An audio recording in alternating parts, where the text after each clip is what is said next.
Dear viewers, due to continuous rise in the number of COVID cases and the fears of a new wave, we are forced to switch the program to voiceover mode for a few days. As soon as the situation gets back to normal, we'll be back with the original format of the program. Thank you for your cooperation.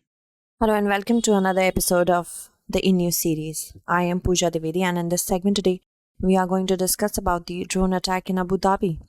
This topic is very important from the perspective of prelims, GS mains paper the second, and from the political science optional perspective as well.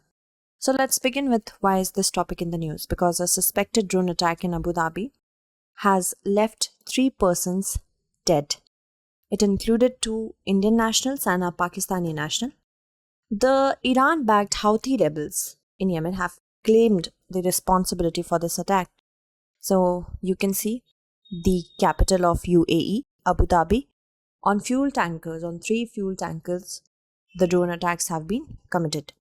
So as we are talking about this attack, 2 Indians and Pakistani national made India to condemn this attack, standing in strong solidarity with the UAE.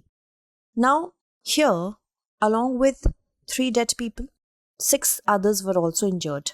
It also included 5 ballistic missiles, showing the Houthi rebels' growing capacity in attacking from the help of new technology, including drones and ballistic missiles. Now, Iran is suspected to be a part of it because drones were likely supplied by Iran.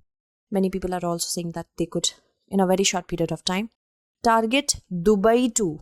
And the last time the Houthis claimed responsibility for an attack in the UAE was in the year 2018.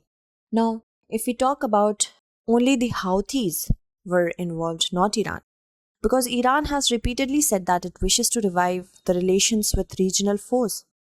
Yemen's Iran-backed Houthi rebels, they claimed the attack, and in response, the UAE and Saudi Arabia responded by pummeling the Yemeni capital of Sana'a with airstrikes, killing at least 12 people in the deadliest bombardment of the city since 2019.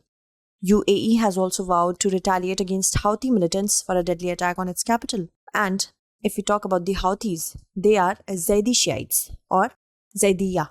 They belong to a group that dominates Iran, Iraq and elsewhere. And their doctrine is different from the Sunnis. In many aspects, their doctrine is very different from the Shias of Iran as well. Now, the Houthi rebel group was founded in the 1990s by Hussein Badredi al-Houthi. The slogan is, God is great, death to America, death to Israel, curse on Jews, victory to Islam. The Houthis have made fighting corruption the centerpiece of their political program, at least nominally. And after Yemeni soldiers killed Hussein in 2004, his brother Abdul Malik took over the group. Now, after Yemen's civil war in 1962-70, the once powerful Zaidis, they first started to get sidelined. And they were further alienated from the 1980s onward, when the Sunni ideals were increasingly rising to prominence in neighboring Saudi Arabia. Now, Shia Yemenis were unhappy with their long-time authoritarian president and Saudi ally Ali Abdullah Saleh, and they joined the Saudi militant group who were fighting against Riyadh. But eventually, after a series of protests and assassination attempts, Saleh stepped down from his post in 2012. Houthi movement of reckoning came into the year 2014, and they decided to ally with Saleh and were able to seize Sana'a and overthrow the then new president Abdurrabbu Mansur Hadi. In December 2017, however, the Houthis killed Saleh after they realized he was going to switch sides and ally with the Saudi-led coalition. So you can see very checkered. Now, how did Saudi Arabia get involved? Because the Saudi-led coalition, the Saudis were not happy with it. They were alarmed by the rising of Houthis. So a Saudi-led coalition, which was backed by the US, UK and France, that means proxy war, they launched an air campaign in Yemen with the aim of defeating the rebel group. It stretched on for 7 years, although they said that they would get it over with within weeks. It went into a full-blown civil war. Humanitarian crisis ravaged the area. The coalition troops were able to drive out the Houthis from the south of Yemen, but have failed to remove them from the most of the northwest region. In retaliation, the Houthis have also targeted several locations across Saudi Arabia, which includes airports and oil facilities, because this is a symbol of power for the countries in West Asia. Over the last year, the two sides have been engaged in a tense battle to capture the Marif province. Let's see where is the Marif province. And UAE has been a member of the Saudi-led coalition since March 2015. In 2019, the UAE announced that it was slowly withdrawing from Yemen, and it announced a strategic redeployment from the port city of Hodeidah as a part of the UN-led peace process. In recent weeks, however, the UAE-backed southern Yemeni Giants brigades launched an aggressive attack in the oil-rich southeastern province of Shabwa and advanced towards Marib. So that is the reason that is one of the reasons that UAE has also been involved in this attack. Earlier this month, Houthis claimed that they had seized a UAE ship, the Rawabi of Yemen coast, and that was a chain reaction for the other attacks. The current and long-term implications are a lot. The exchange of fire could cloud a series of high-level talks that is going on between the regional and international foes. Finally, if we think that West Asia or Middle East has become stable, it's actually not. Negotiations between Iran and Western powers on how to revive the 2015 nuclear deal to limit Tehran's, that is Iran's nuclear program, will be impacted. There are already difficult discussions between Saudi Arabia and regional rival Iran, but it was beginning to bear fruit, but now this will also come to a halt.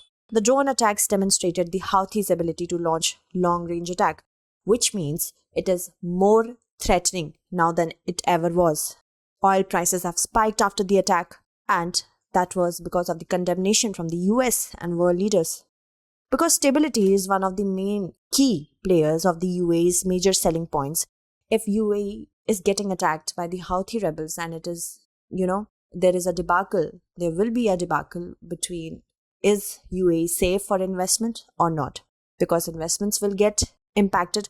Also, the migrant laborers, because the entire economy is based on unskilled and skilled laborers, mainly outsourced from countries in Southeast Asia and South Asia, so this will be impacted. And if Iran is believed to be behind the Monday attack in Abu Dhabi, then confidence-building measures could also collapse, and it would be difficult to see how negotiations could continue. India has strongly showed solidarity with the UAE in the face of such attacks.